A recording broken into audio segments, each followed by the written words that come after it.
All right, welcome back to the Balance Experience podcast. How are you, Nico? Very, very well. We just did a workout. We just did. Yes. After our Christmas party on the weekend. That was debaucherous. Yeah.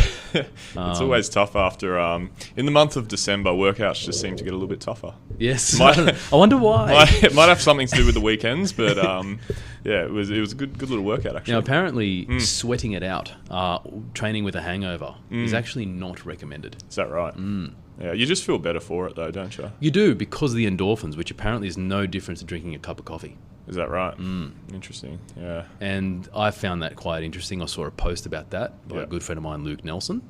And he actually, there was a question that he posited of, do you run on a hangover? And the answer is you could postulate that your injury risk goes up because of your under recovery, because your sleep is affected badly. Don't get into REM sleep. Yeah, you don't get into REM sleep, and therefore you're under recovered, and that is 1.7 times more likely to injure you the next day. So it drops your testosterone for a good week as well. I'm pretty alcohol? sure. Yeah, like if you binge a little bit. Yeah, right. But you feel better for it anyway. I was saying to Nico, not on the night. Yeah, fuck, your testosterone nothing makes you realize sky high. Nothing makes you realize alcohol's poison more than like a 15-minute EMOM on a Monday. So yes, and that was a good EMOM too. It was actually, yeah. Andrew should have been there, but really, he was recovering from his own Christmas party, wasn't he? Exactly. Yes. He was.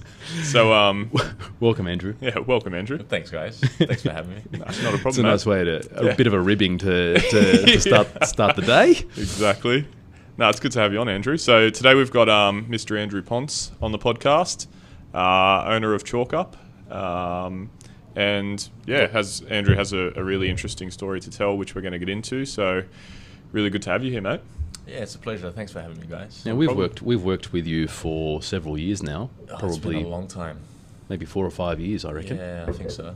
And I remember the first conversation with you was originally about, I think it was about squat therapy, but what ended up happening was we started talking about injuries and stuff, and I literally think I got you to do Turkish get-ups. Yeah. And is that what happened? Is that how you recall it? I think the first introduction to you was through Luke Barra. Barra, right. Yeah. So back then, like I was in the car with him on the way to pick up some equipment somewhere, just giving him a hand. And I started telling him about my injuries and stuff. And he's like, oh, there's this really good chiro that you should go and see. And then I was like, all right, I'll go check him out. And turned out to be this guy. Oh, right. You poor bastard. Like, he's all right. No, but I mean, that's how it started. Like, for me, it was that shoulder injury, and then that's how we got into, I guess, talking injuries and stuff and all of that. Yeah. There you go. And you got him doing Turkish get-ups, did you? Yeah.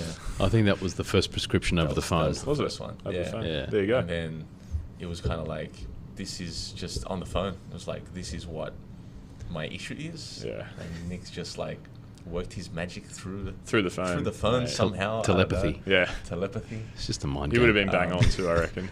Yeah, and then it's like, just do this and see how you go. And then I started doing that, and then got better. Started feeling changes straight away. There you go. It's like, all right, this guy, he kind of knows what he's talking about. It was a good guess.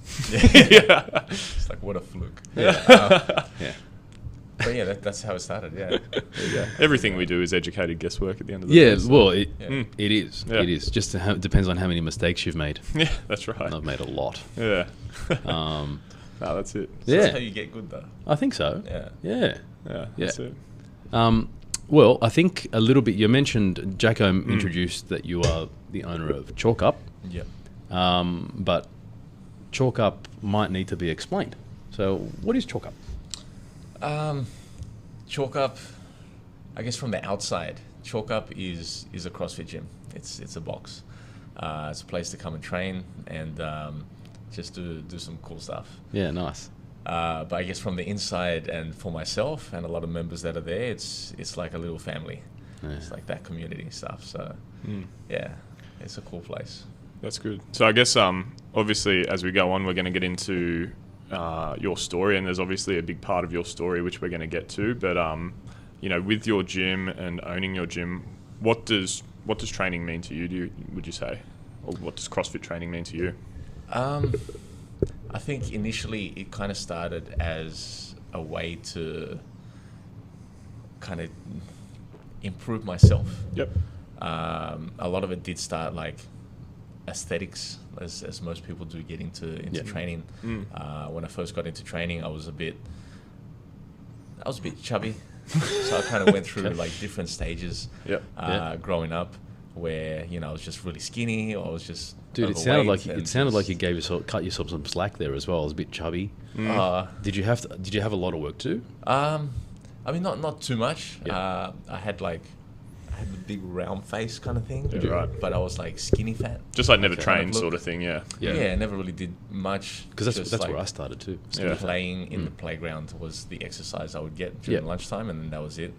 I used to eat a lot, and I guess growing up with, in a South American family, it's like you eat, and then it's like paella all day. Culture, eat more, and then there's more, and then how about some more? Oh, wow. So you're talking to a little Greek boy here, so honestly, I reckon the South Americans have the Greeks covered hand over fist. You reckon? I reckon.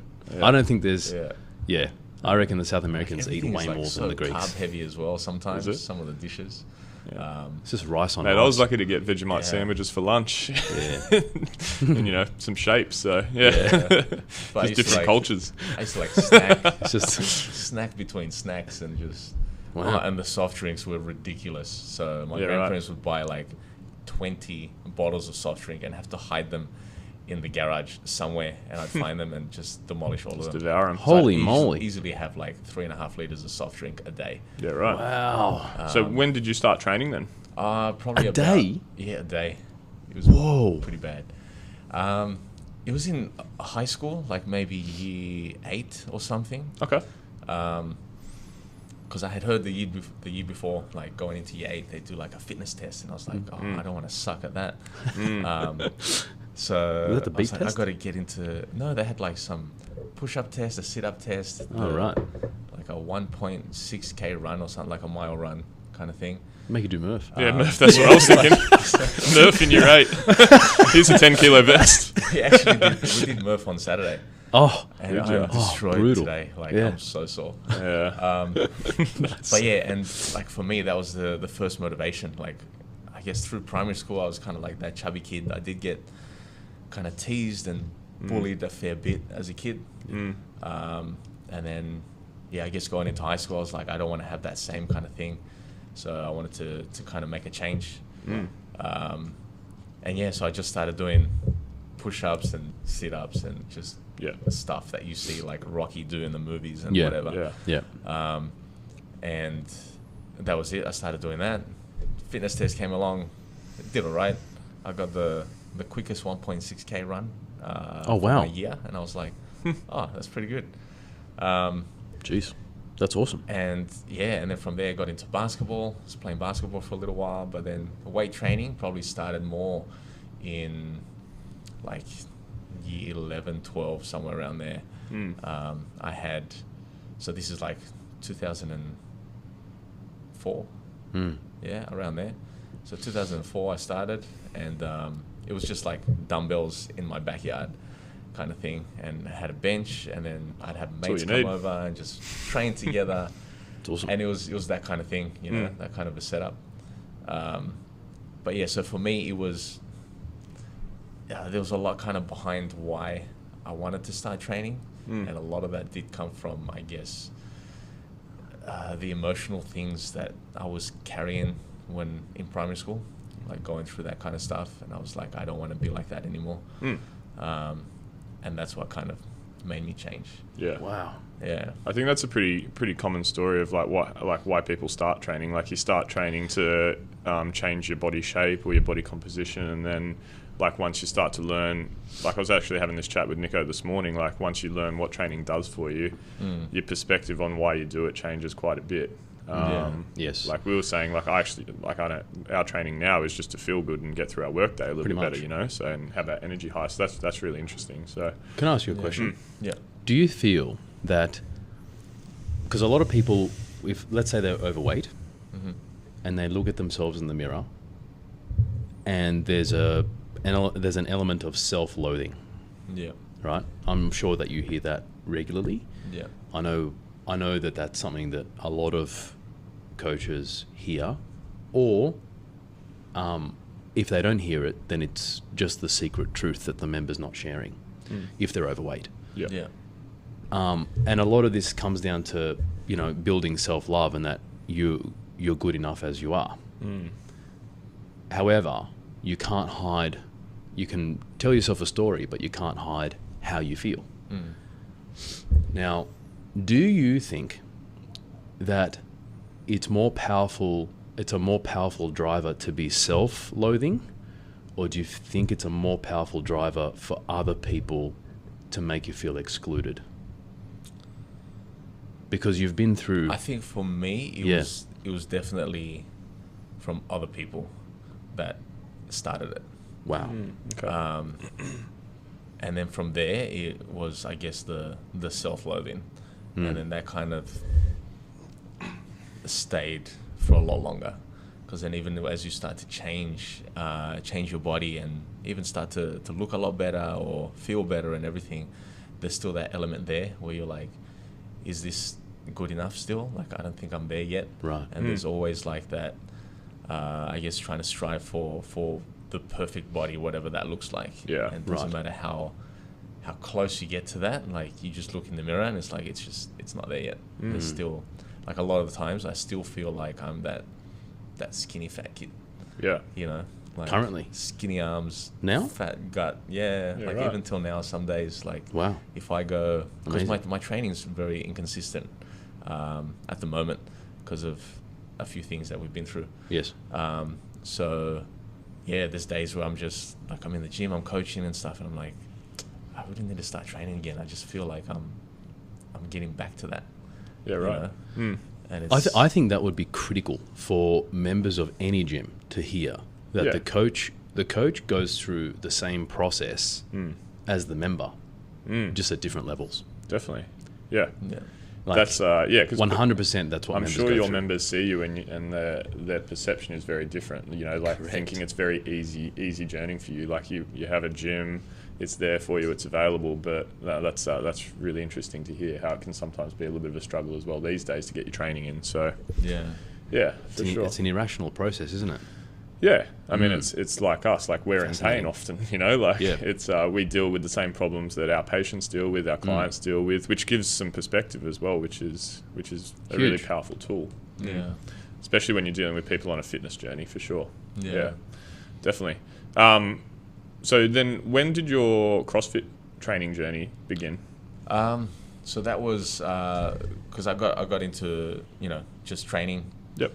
Then because I was training my mates in my backyard, I got into PT. They were like, you love this stuff. I was researching the stuff all the time to try to like learn how to train properly. Yeah. And they said you should do this for a living. So I became a PT, and then I guess fast forward, kind of like 6 years in, is when I got introduced to CrossFit.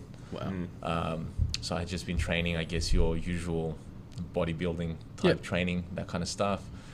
Functional movements were in there to an extent, but it's all kind of, because I guess most people's goals that came to me was an aesthetic thing. Sure. And that's the main kind of training that you learn. Even when you do your like Cert 3, Cert 4, that kind of stuff, it's all kind of isolation work, some compound work, but all just bodybuilding type stuff. So one of the trainers there, he got his level 1, and he started, talking about CrossFit, how it's, it's the way of the future. This is how we train. Wait, is this circa athletic. 2010? This is, no, this would be like 2012, I reckon. So just a bit, about yeah, 2012. It's about right. Yeah, so I started PTing in 2008, and CrossFit was very much underground still at 2012. So yeah, 2012, like I got introduced to CrossFit by one of the trainers, and he took me through a workout that I'm sure a lot of people have heard of, Fran. Yep. And at the time, that was your introduction to CrossFit? That was my introduction. What was your time? Do you remember? Oh, I remember everything. That would have hurt bad for someone who's only done bodybuilding training. So for me, my overhead position, which is not amazing now, yeah, was amazing.